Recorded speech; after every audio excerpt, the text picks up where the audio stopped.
Hi, this is Tony Ruggiero here on the Tour Coach. Thanks for joining in and thanks for following along.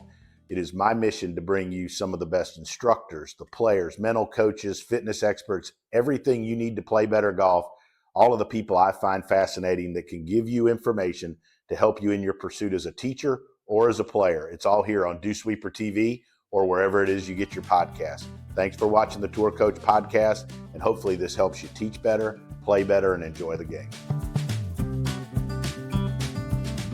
All right, so joining us here on the Golf Coach Development monthly little Zoom. We've been trying to do this for a while. It's great to have him on, as well as on the Tour Coach podcast. It was on that a good while back. PGA Teacher of the Year, new award since the last time I saw you at the PGA show as it was announced. So I technically have already told you congratulations. But from right up the road from where I'm sitting at Old Palm, he's up at Jupiter Hills, Jason Baile. What's up, Jason? Tony, how are you? Thank you so much for having me. I think this is such an awesome thing that you do for young coaches and coaches around any age group. Really cool give back. I like to say younger because it makes me feel better. Like maybe, I'm not too terribly old, but I tell them circling the drain. So obviously a lot of folks, what's weird is when we started this podcast, it's been a while now. Like I didn't ever intend it to be just a lot of teachers listening. I thought I might be more entertaining to people that aren't teachers, but I was wrong. So I guess my humor works better with teachers. But anyways, it's turned into a really cool deal as well as the podcast. I know Jackson's going to field questions, and we got some questions too.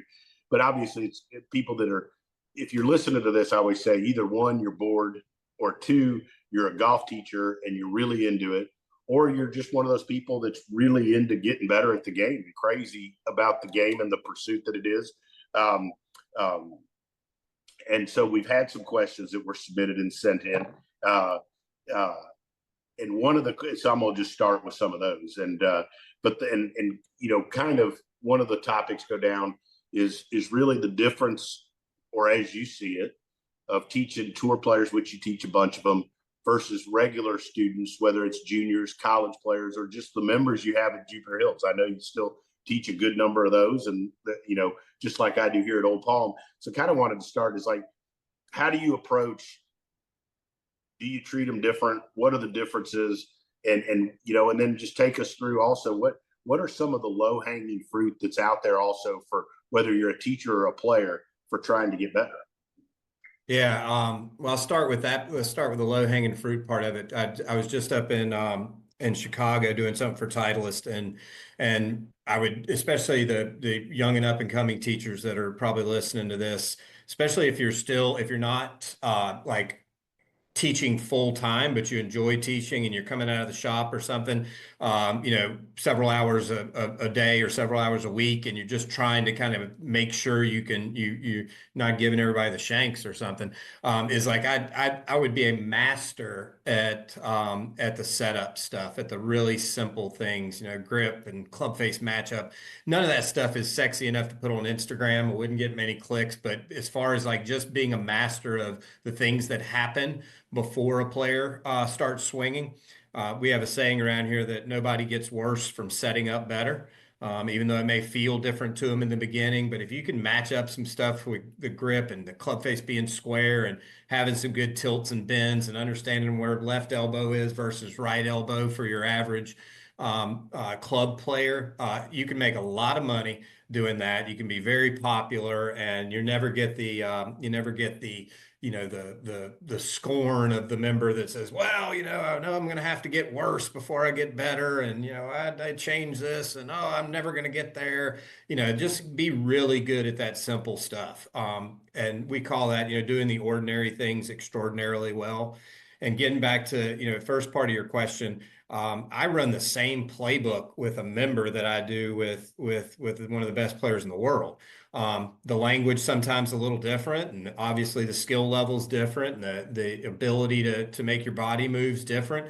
But I do run the same basic playbook, which is I'm looking, the player that comes in is coming to you because their ball won't fly the way they want it to. I mean, that's essentially what it is. So whether that's one of the best players in the world or one of our members at a club. And so your job is to effect some change in the simplest way you possibly can. And whenever we change something pre-swing, it's going to affect some type of change in the path or the club face or where the low point is. And then you just sit back and let that player kind of marinate in that just a second and see what the athlete's going to do before you make your second play call. And that's, been successful for me. Like I said, it doesn't warrant all the Instagram clicks or anything like that, like shallowing the club or this type of stuff. But it really is a great way to be good at your job and to get somebody to affect some change really early on in the time together. I think, when my old mentor that I came up under, Hank, he always, I remember when he pulled me aside, I was just starting, I didn't know anything, way less than I do now. And, it was like, if you could master putting people's grips on there and how to posture them to the ball, and you could make a divot in front of the ball, he's like, you'll make a good Absolutely. living. And at Absolutely. that time, making a good living was all that's all I was trying to do. Yeah. Pay the car payment. I had mine repossessed, this Explorer. It was a beauty. And again, I think it's interesting what you're talking about too, because I've watched, and you watch some stuff on social media, if you're travel like you do, I'm sure you peruse through things and you see stuff that's out there. And I see lots of these people that don't seem to where they'll touch a grip. And I'm like, I have people, Jackson was talking to me a little bit before we came on the air or whatever you want to call it. Man, I'm going to jump in there and fix a damn grip if they need to fix a grip. Like you said, maybe taking the time to put their hands on there doesn't make a great reel on Instagram, but it's going to make the person in front of you better. Oh, like we've always said, you got two connections in the game: your feet to the ground and your hands to the club, and they need to be really pretty good. Absolutely. Let's talk a little bit. I'm going to go through some of these questions. And Jackson, if you've got anything or anybody types anything, please jump in. How much of elite coaching is mechanics versus psychology? I thought that was a pretty good question. Really good one. I think at the upper level, I think it's a lot of both, right? Absolutely. And I think the art is knowing when to say stuff versus not, because I think if we've done what you do and I've done, we've probably all said the right thing at the wrong time and gotten blasted for it, and we've all kept our mouths shut when maybe we should have said something and got blasted for that too. So, so learning, but how do you distinguish the two? I think in the beginning of that, I know I've tried to do a better job of this in the last couple of years. I think when you first get fortunate enough to coach some players at a really high level, you're very eager to prove your worth, or that you belong, or that you got this under control. And that's when you make those mistakes, like you just said, that we've all made, where you say something that at a time you shouldn't say. It could be the greatest piece of advice in the world, right? But you just said it at the wrong time. So I've tried to get really good at asking enough questions before I open my mouth. Like, hey, you didn't like that shot. Okay. What didn't you like about it? Okay. And then so I want to listen to that first. Well, it started too far right. Okay, great. Did you hit it solid? Yeah, it was in the middle of the face. Okay. It started too far right. I just don't like it starting that far right. Okay. What do you think made that happen? Well, the club face is probably pointing that way. Yeah. Okay. And then I'll back away. All right. They already answered the question that the club face was aimed too far to the right when it touched the golf ball. All right. So I just want to see what they will do with that information.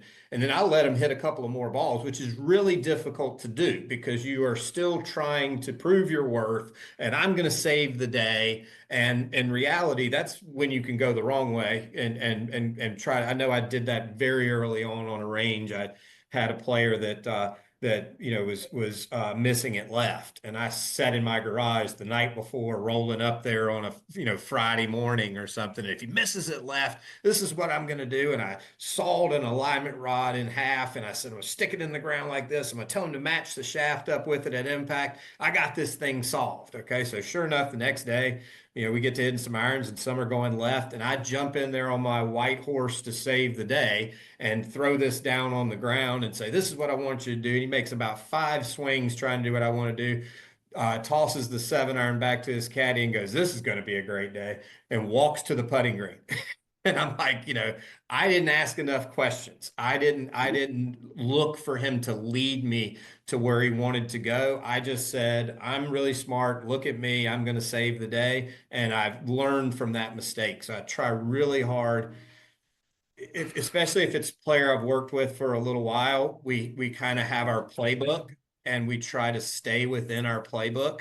And if the player says something to me that's kind of out of the ordinary of things that we've talked about in the past or plays that we've run, that's when I listen the most, is because, whoa, he just said something that I've never heard him say. Right. Especially if you have that relationship that you've been together for a while, you've had success and you've had your failures and you've worked through those things. I think when they say something that's out of the playbook, that's when you should listen the most. But I just try to be a way better listener than I am somebody who's in there on my white horse. I love that. Jackson, you got anything? Yeah, very good. I'm curious, how often or how difficult is it to maybe push back when you have to with a good player on that playbook? Like if you do want them or need them going in a direction.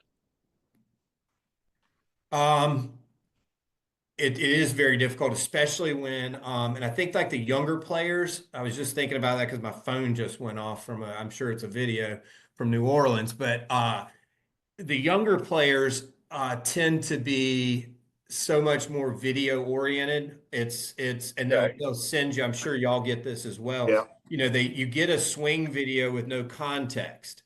Like, and the world's worst thing you can do is, yeah, well, the club face looks a little open or this or that. And he goes, well, I was hitting it awesome. I just wanted to show off. So you've got to, always try to text back, well, how's the ball flying? Because they think those swings look that much different all the time, and they really don't. And they're always going to pick on the thing that that they don't like aesthetically about their golf swing. And I think most of the players, they'll pick on something. So let's just say it's right knee shoots out on the downswing, right hip gets a little high, and they kind of, little thrust and right bend against it, and they don't like the way that looks. And so they're always trying to fix the symptom.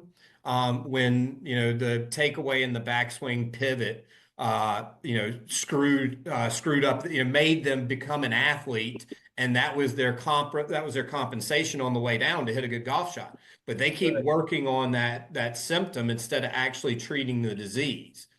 And I think that's when you can kind of get in the weeds if you don't explain to the player, like, that was you being awesome.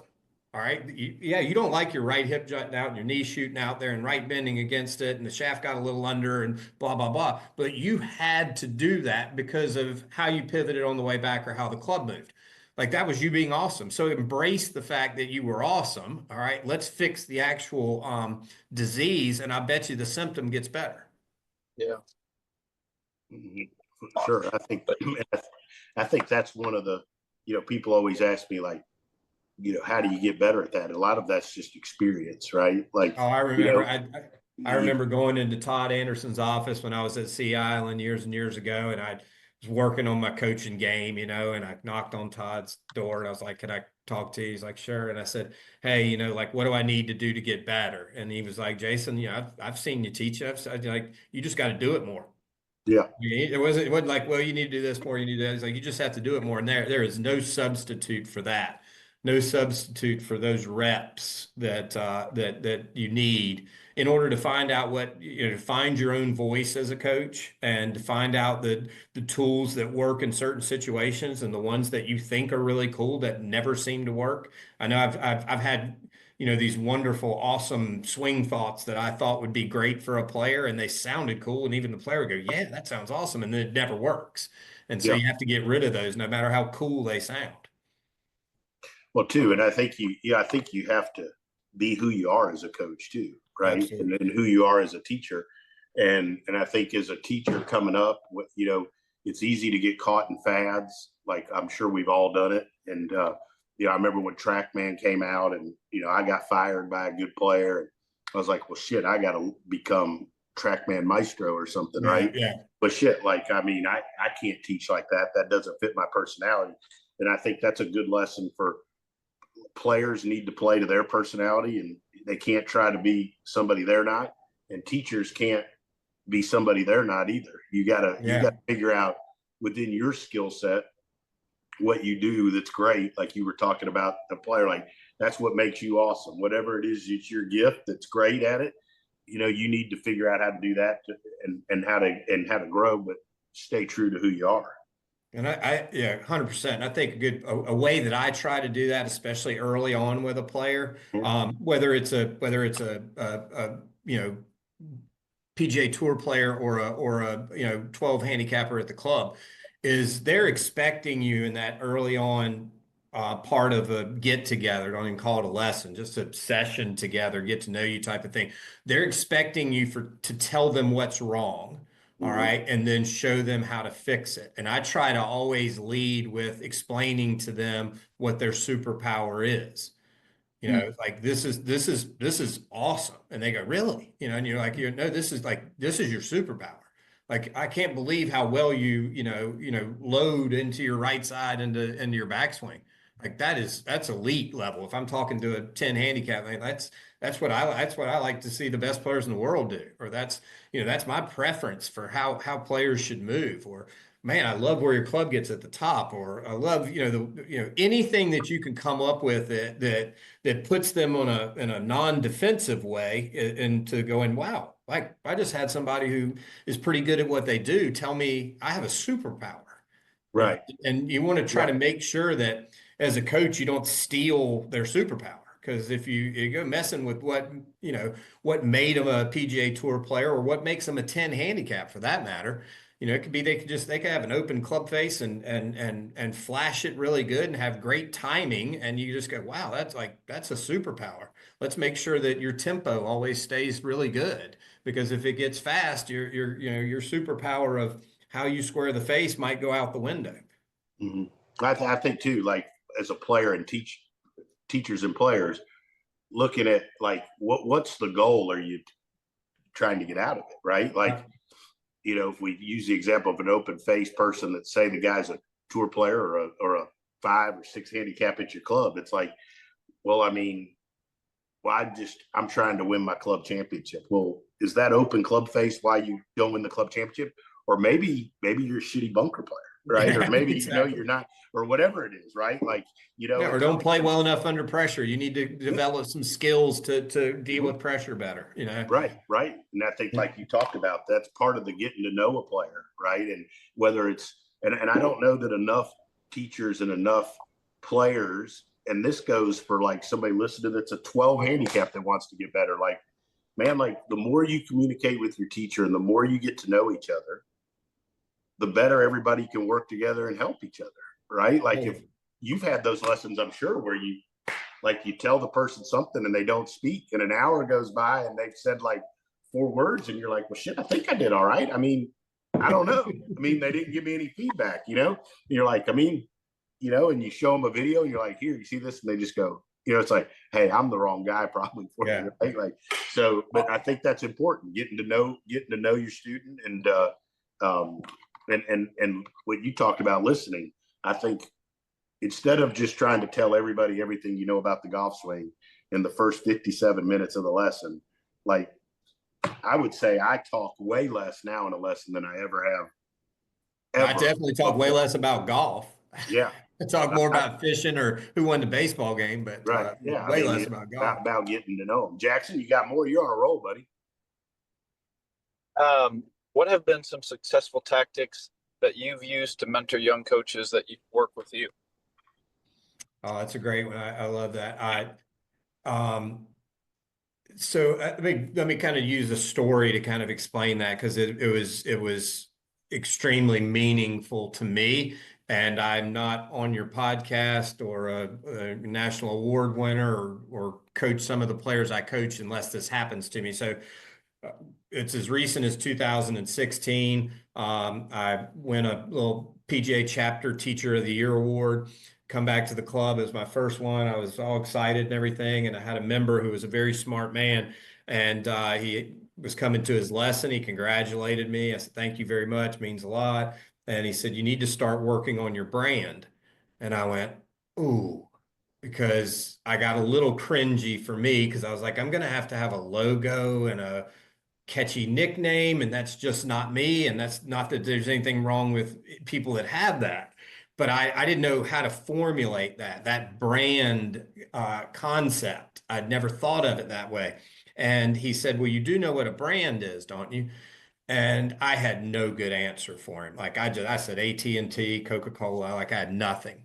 And the statement that I'm getting ready to say changed the entire trajectory of my career. He said, "A brand is a promise that what you do works." And that hit me in the head. Like, it was like I knew what I did, as far as like, yeah, I'm a golf coach. Yeah, I try to make people better. And I'd had some juniors go to college or something like that, but I was coaching no tour players or anything like that. And I had to take inventory of myself as a coach, and I had to kind of break down as an exercise like what it was that I actually believed in. And it was at a time where I think, like all young coaches, we don't think we know enough. And so we know we don't know enough, but we're getting away with it because people like to be around us, and we, they come to us because we're fun or whatever, but we think we're not good enough to solve big problems. And so then you go on the certification circus, and you get every certification that you can. You come back with all this knowledge. So you actually have more knowledge, but you're actually a worse teacher for a while and a worse coach, because you don't actually know how to apply those tools. Okay. But it's a necessary part of growth. Okay. Is to go from I don't have enough to now I feel like I've got more, but I don't know how to use it. And then you whittle back down that to the actual things that you believe in and the things that you know work. All right, because you've been through the trial and error, and use the cadavers every now and then to figure out what works. And then you actually can do the exercise that I was able to do, which was come down to kind of my framework. And so, because I went through all of that, and I've gone through imposter syndrome of walking on a PGA Tour range for the first time and going, "Holy shit, am I really supposed to be here? And what if my guy hits it bad? What am I going to do?" And you're out there, and then you get through that, and then you find that your framework works for you. And my framework's not going to work for every player, but my framework's going to work for the majority of the players. I feel like, that obviously the ones that I've been successful with, it's not because of me, it's because of the partnership that we've created together, the playbook that we've created together. So I think, like, speaking to younger coaches or developing coaches, it's like, be okay with not knowing enough. Then be okay when you screw up because you know too much and you don't know how to apply it, because that's when the most growth is actually going to take place in your career, when you're forced to whittle it down to the things that you really know are foundational principles for how you want to coach. No, I agree. I think that that learning curve is hard for people, right? And I Because we think don't like to fail. We don't like to screw up, you know? and I think it's you know uh, I think the challenge is to keep learning when you after you are successful. I mean, it gets harder because the demands on your time, I think, are more, obviously, with your schedule, and those, it gets harder to do that. But I think you've always got to carve time out, and my philosophy has always been to try to surround myself with people that are way smarter than me at things that I'm not worth the shit at. Like, and you develop those relationships. Obviously, like for me, it's people like Colby that's coming out here tomorrow. We're going to teach a few hours together and things like that people you have access to. And I think is whether you're a teacher or a player, if you keep surrounding yourself with people that are vested in you and great at what they do, you got a chance to get better. Yeah, and to your point, I think I've been doing some reflecting here recently, because you do get yourself in, you get better at your craft. More people want to, come see you or whatever, and you end up, running around and trying to please everybody. And I've noticed on some, some plane rides or some hotel room beers that, like, there's some places where I've got some weak areas, and I'm like really excited about this summer because I'm going to shut down some of, I'm going to try to, grab my schedule back and own it a little bit more. Because I know that I've got some growing to do. I'm not finished growing. So there's some places and some people that I've already identified that I need to, I need to work, I need to be able to discern stats better. It's one of my, feel like my weak spots. I need to be able to develop practice plans around the stats that are going on. I need to be more creative in the practice plans that I work with a player. There's some performance stuff that that I want to go down a little bit of the road with to be a better just to be a better coach. Get the X's and O's out of it of the golf swing and get more into the relationship with the player and how do I push them in the correct direction.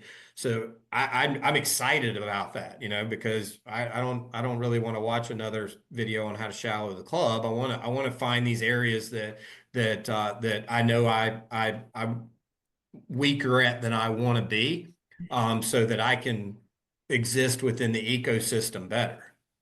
If I didn't watch another video on shallowing or another video on front post loading, I wouldn't have to. I'd be all right.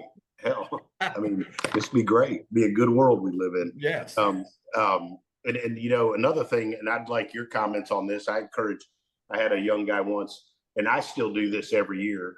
But like, I think it's really healthy at the end of the year or whatever. I think it's easy to do at the end of the year, but like to sit down and try to write down and identify the things that you think are important in the golf swing, especially if you're an up and coming teacher, right? Yeah. Like, now that sounds like super easy, but it's way the hell harder than it sounds. Like when you start having to really write it down on a piece of paper or a note in your phone, like the things that you think are important and that you believe in your preferences, like it's way harder. But I think I still do that every year. And I like to flip back through past years and see, and then you kind of identify what's forced you to change a little bit of this or a little bit of that.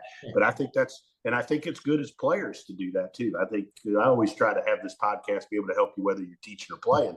But I think as a player, to identify the things that you think are important and the things that you're good at is healthy as well. Yeah. What's your recipe? That's what I kind of call it from a player standpoint. It's like every player's got their own recipe of when they play well and how they move and how they swing. And do they, take a week off or a week before a golf tournament and play more golf playing into it? Or do they take a week off and work technique stuff or fundamental stuff and hit more balls? What's the recipe? Every player should have that recipe and realize like, this is what helps me actually play better. And when I tried this way, it didn't help me play better. So, and to your point about the golf swing stuff, it probably would have been, some grandiose, huge list of mine 10 years ago. And as I've watched, better and better players and seen club players improve, gosh, the list is actually getting smaller and more manageable, at least for me. No question. How do you determine how much data or deep dive stuff a player can handle? And I think that goes across because everybody's different. We've had tour players that don't want much, want you to keep something real simple and give them a thought or feel. And then you got guys, like I always say, there's no way he would never ask me, but no way I could teach Bryson. I'd have to go jump off the top of him. But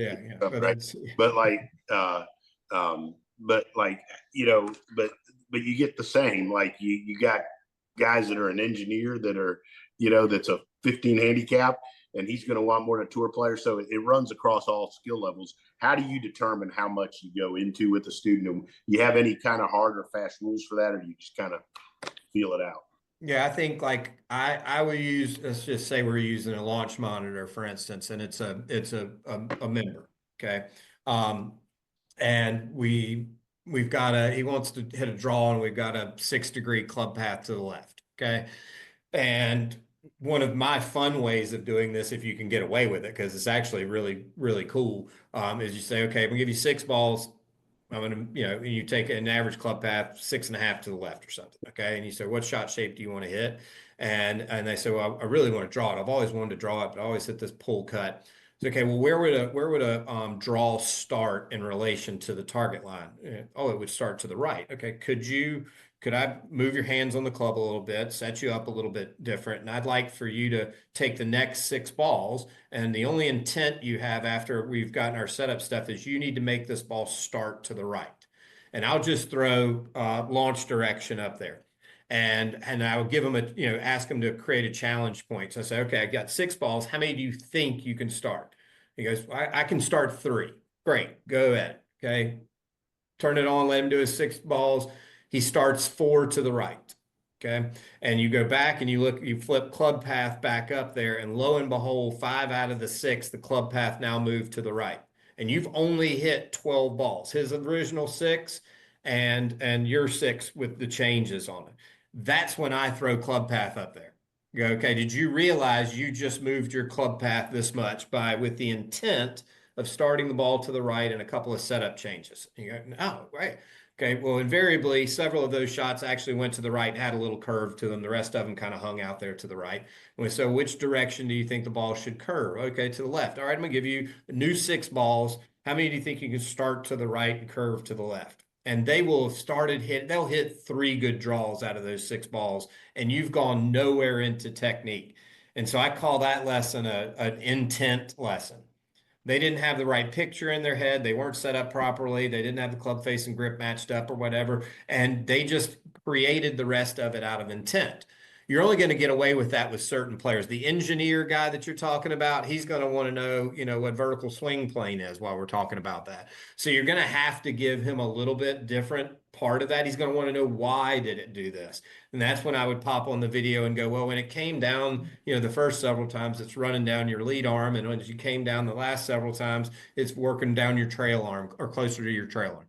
Then you can kind of give them what they want, spoon feed them what you want. But I always tell everybody, technology is a scoreboard. It's not a teaching machine. It's just saying we were 6 degrees to the left on your first 6 balls, and now we're a couple of degrees to the right. We were down at halftime, and now we're leading. Good analogy there. Jackson, you got anything else? Yeah, I'm curious. Where are you walking? Are you like on a stroll doing this? Yeah, I am on a stroll. It's nice outside, man. My God, first time doing the podcast on a walk.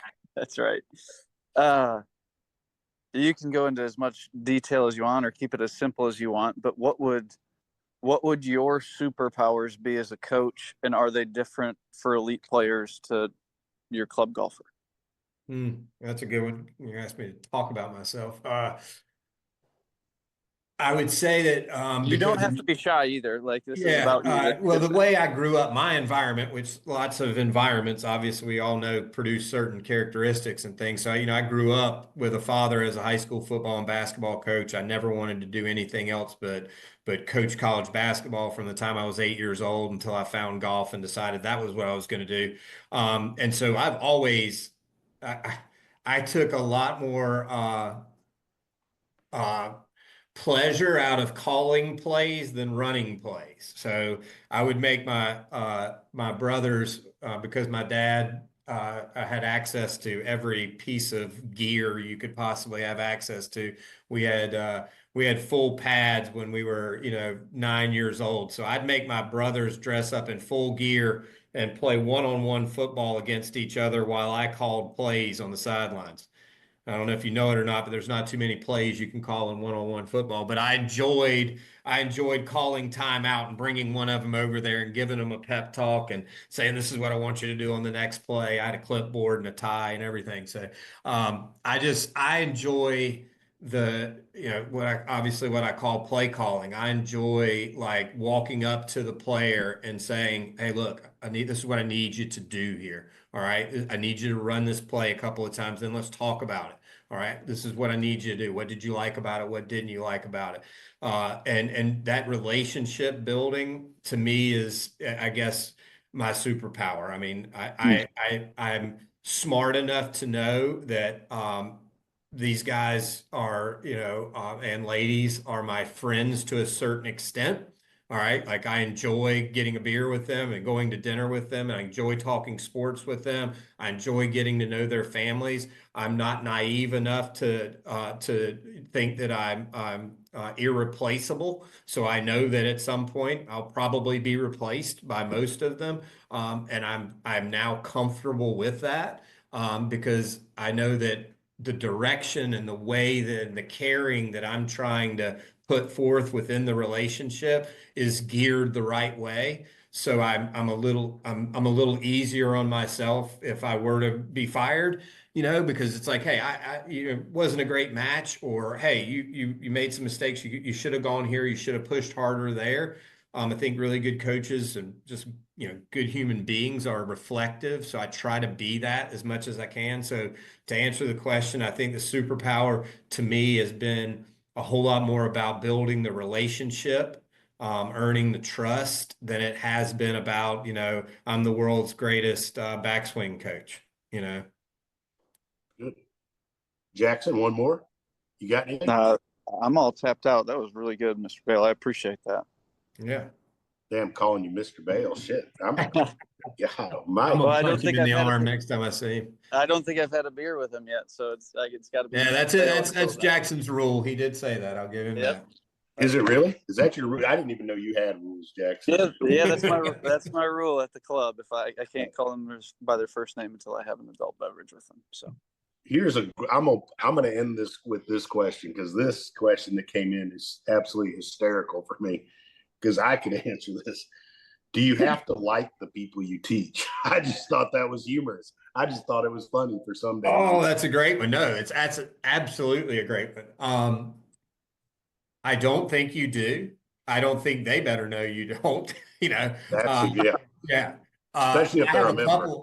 I have a couple that like, as I reflect on players I haven't been successful with, and it's not that I don't like them. And I think this is where like the runway with a player, I think, so important. Is while I probably wouldn't want to have a beer or go to dinner with them, meaning that I don't know that we have that much in common outside of me helping you try to play better. But I think that's the real challenge. It's, Tony, it's easy for you and I and Jackson to coach Southern boys, probably, like it's, and I tried it one time with a West Coast lib. It didn't work. It didn't work. Yeah. And so I he think played good, but I couldn't handle it. Yeah, and then I think at the same time, like it's one of those things that certain nationalities too, right? It's trying to figure out, if you're going to be a well-rounded coach, trying to figure out how to operate in a different environment, even though yeah, man, this is not my favorite situation. I'm probably going to get fired in a month, but can I figure out how to learn from it so that I'm more equipped the next time? Because most of us are not in positions to turn down great players. We can't turn down the members at our club. Okay, that's a good way to get escorted off property at some point. So, you have to learn to get to be a slightly different coach, and it's like no different if you were a option offense coach, but you had to be on the staff of the air raid offense. You'd have to figure out a way to bring some skills to that, and I think that's growth there. To answer the question, no, you don't have to like them, in my opinion. I thought it was a good question, though. It's a great question. I wanted to hear the answer to that. I enjoyed that. Yeah, I agree. I think you gotta. I mean, I don't think you have to like them. I do think to have long-term success with a professional player, long-term, I mean, not a season or whatever, I think you got to have some affection for each other, because it's too tough of a business. It's too hard. You got to have a commonality, whether whether you whether you're SEC football fans or Miami Heat basketball fans, or your two teams hate each other and you just like ribbing each other about it. Yeah, absolutely. That was awesome. Jackson, thanks for putting this together. Jason, thanks for being able to do this with us. I appreciate it. I know you're busy as well. And best of luck the rest of the season. I'm sure we'll catch up soon. Jackson, any more questions at all before? All set, T-Ball. Thank you, though. Oh, absolutely. Well, Yeah, thank you. this is Thank you great. guys very much for thinking of me with this, and kudos to what you're doing, spreading the good word about coaching. And I think that's awesome. Great give back, exactly what good coaches should be doing. So appreciate all you do with that. And I know the rest of your following do as well. Jason, thanks so much. We'll look forward to catching up soon. You got it. All the best, guys. Thanks, guys.